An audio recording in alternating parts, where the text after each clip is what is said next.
بسم الله الرحمن الرحيم.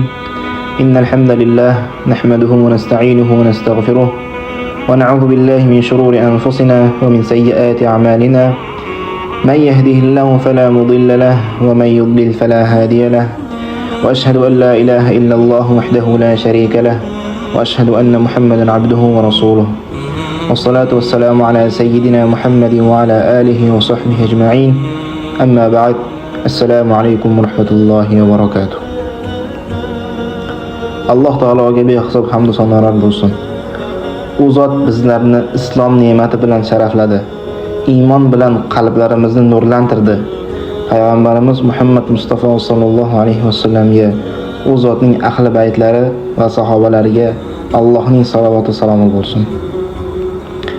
Azizlar, bugungi mavzuyimiz taqvo. Taqvo mo'minning libosi, qalbning bezagi va oxiratga olib boruvchi eng ishonchli yo'ldir. Alloh taolo Qur'oni Karimda marhamat qiladiki, Astagfirullah, inna akramakum indallohi atqakum. Albatta Alloh nazdida sizlarning eng hurmatlironingiz eng taqvodoringizdir. Hujurat surasi 13-oyat. Bu oyat bizga insonning qadri na boyligi, na nasabi va na mansabi bilan emas, balki Allohga bo'lgan taqvosi bilan belgilanishini o'rgatadi. Taqvo nima? Ulamolar taqvoni shunday ta'riflaganlar. Taqvo Allohning azobidan saqlanish uchun uning buyruqlarini bajarish va qaytargan ishlardan tiyilishdir. Taqvodor inson odamlar ko'rib turganda ham, hech kim ko'rmaganda ham bir xil bo'ladi. Chunki u odamlardan emas, Allohdan hayo qiladi. Rasululloh sallallohu alayhi vasallam nima dedilar? Abu Zar radhiyallohu anhu dan rivoyat qilinadi. Rasululloh sallallohu alayhi vasallam dedilar: qayerda bo'lsang ham Allohdan qo'rq. Yomonlik ortida yaxshilik qil, u uni o'chiradi. Odamlar bilan go'zal xulqda bo'l. Ushbu hadis hayotimizning 3 ta asosiy qoidasi jamlangan. Birinchisi Allohdan qo'rqish. Ikkinchisi gunohdan keyin tavba va yaxshi amal qilish. Uchinchisi insonlarga yaxshi muomalada bo'lish. Payg'ambarimiz sollallohu alayhi vasallam siratlaridan ibrat. Oysha radhiyallohu anha rivoyat qilinadi. Rasululloh sallallohu alayhi vasallam kechalari namozda shu qadar uzoq turib ibodat qilar edilarki, muborak oyoqlari shishib ketar edi. Shunda Oysha radhiyallohu anha: "Ey Allohning rasuli, Alloh sizga avvalgi va keyingi gunohlaringizga mag'firat qilgan bo'lsa, nega o'zingizni buncha mashaqqatga qo'yasiz?" deb so'radilar. Rasululloh sallallohu alayhi vasallam shunday dedilar: "Shukr qiluvchi banda bo'lmaymi?" Azizlar, mana gunohlari kechirilgan zot ham Allohga shukr uchun shuncha ibodat qilganlar. Biz esa gunohlarimiz ko'p bo'la turib, ba'zan bir vaqt namozga ham e'tiborsiz bo'lib qolamiz. Sahobalar hayotidan ibrat. Umar ibn Hattob radhiyallohu anhu Ubay ibn Ka'b radhiyallohu anhu dan taqvo nima deb so'radilar. Umar radhiyallohu anhu: "Tikanzor yo'ldan o'tganmisiz?" dedilar.